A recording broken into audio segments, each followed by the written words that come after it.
শুধু আলোচনা নয়, জানতে চাওয়া ও প্রশ্ন ছিল বিএনপির সংসদীয় দলের বৈঠকে। নির্দেশনার পাশাপাশি মন্ত্রীদের কাছে প্রধানমন্ত্রী জানতে চেয়েছেন ১০০ দিনের কর্মসূচি বাস্তবায়নের চিত্র। এমপিরাও জোরালো প্রশ্ন করেছেন মন্ত্রীদের।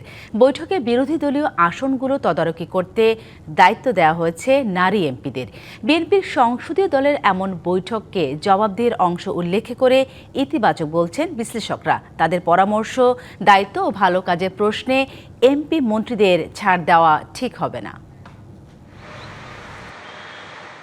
বাজেট অধিবেশন শুরুর আগের দিন শনিবার সংসদ ভবনে বিএনপির সংসদীয় দলের সভা হয়। সভাপতিত্ব করেন সংসদ নেতা তারেক রহমান।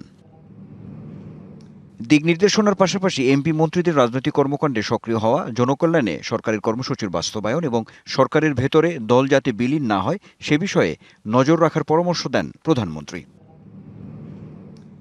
বিএনপির ৩৬ নারী এমপিকে বিরোধী দলীয় ও স্বতন্ত্র মিলিয়ে ৭৯টি আসনের উন্নয়ন তদারকির দায়িত্ব দেন প্রধানমন্ত্রী, যেখানে একজন ১ থেকে ৪টি আসনের দায়িত্ব পেয়েছেন। মিটিং এর শেষ পর্যায়ে গিয়ে প্রধানমন্ত্রী নিজে একটি লিখিত বক্তব্য প্লেস করেন। সেখানে আমাদেরকে ৩৬ জন এমপিদের কার কোন আসনে দায়িত্ব প্রাপ্ত সেই আসন ঘোষণা করেন। সেখানে দেখা যাচ্ছে নারী এমপিদের কেউ ১টি আসন পেয়েছে, কেউ 2টি আসন, কেউ 3টি আসন, কেউ 4টি আসনেও দায়িত্ব পেয়েছে। সংসদীয় দলের বৈঠকে আইনশৃঙ্খলা পরিস্থিতি, বিচার ব্যবস্থা, দুর্নীতি, চাঁদাবাজি, হামের প্রাদুর্ভাব, শিক্ষা সহ সমসাময়িক ইস্যু নিয়ে মন্ত্রীদের বিভিন্ন প্রশ্ন করেন এমপিরা। মন্ত্রীদেরও জবাবদিহিতা করতে হবে জনগণের কাছে। আমরা যেগুলো কাজটা চাই, কোনো কারণে এই কাজটা যদি না হয় সেটা আমরা এলাকার জনগণের কাছে প্রশ্নের মুখোমুখি হয়ে পড়ি, সেইটা যাতে না পড়ি, সেই কাজটা যাতে হয়, এই বিষয়গুলো আমরা মন্ত্রীদের কাছে এই মিটিংয়ে তুলে ধরেছি। দলের নেতা কর্মীদের খোঁজখবর নেবেন, তাদের সঙ্গে সাংগঠনিক কার্যক্রম জোরদার করবেন। নগদ নিয়ে এলো হার না মানা হার অফার। সর্বনিম্ন ১০,০০০ টাকা রেমিটেন্স নগদে পাঠালে থাকছে স্বর্ণের হার জেতার সুযোগ।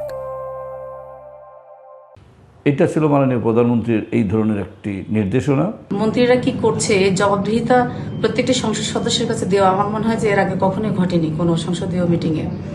তো আসলে বিষয়টা খুবই গণতান্ত্রিক। ওই সভায় এমপিদের পাশাপাশি প্রধানমন্ত্রীও মন্ত্রীদের কাছে জানতে চান ১০০ দিনের আমলনামা। এ ধরনের সভাকে ইতিবাচক উল্লেখ করে বিশ্লেষকরা বলছেন, সরকারকে স্বচ্ছতা নিশ্চিত করতে হবে। একটা দলের যখন সংসদীয় কমিটির আলাপ চলে, তখন কিন্তু এটা তার দলের মন্ত্রীদের অভ্যন্তরীণ জবাবদিহিতা নিশ্চিত করে।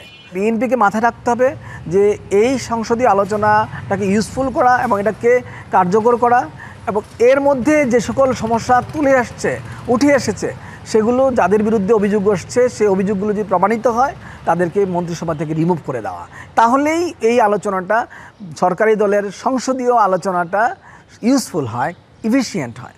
বিরোধী দলের আসনে সংরক্ষিত নারী এমপিদের উন্নয়ন তদারকির দায়িত্বকেও ইতিবাচক দৃষ্টিতে দেখছেন এই বিশ্লেষক। বিএনপি তার সংরক্ষিত নারী আসনের মাধ্যমে যাচ্ছে, এত অসুবিধা কিছু নাই, কিন্তু তারা যেন একে অপরকে কোনোভাবে ইন্টারভেনশন না করে। Anwar Hossain, DBC news, Dhaka.